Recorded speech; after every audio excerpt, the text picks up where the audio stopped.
my name's Miriam Freer and today I want to talk to you about your floor system.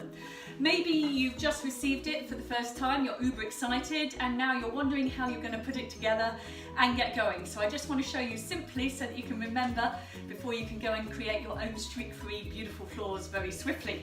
So first of all, we have some fibres. I've just got a soft fibre here today, I'm just going to put that over to one side. And then we have the foot plate and we have the pole. So the foot plate, first of all, I need to push the cuff down rigidly into the floor plate so it's at a 90-degree angle, and then I take my pole and I push that in. I would usually do that on the floor, but I just want to show you so that it's really easy to see. So if I push that in, if I turn it, you can see these little catches go in, that means it's locked, and then every time I turn it half, it will come out again. So twist to turn and lock, and then twist, turn and remove. Right, so locked in.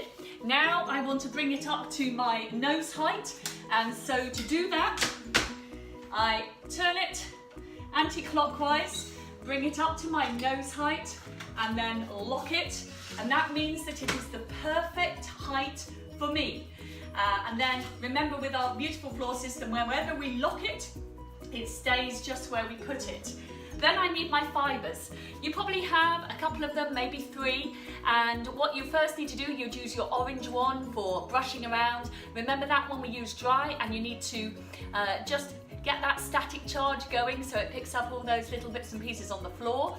And here I've got a soft fibre. I just want to show you how I'm going to put that on.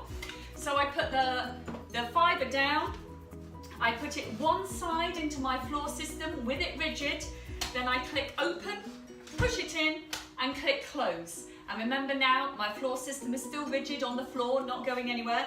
And then if I want to get going, I either lift up the cuff with my foot, or if it's become a bit stiff, just lift it up, pull it up, and then you are ready to go. To remove it, all you need to do is the same in reverse. So I click open, click close, pick up my fibre, and then ready to put on either a different one or for that one to go into the wash. Thank you very much. Do let me know if I can help you with anything else, and happy Enjoing today.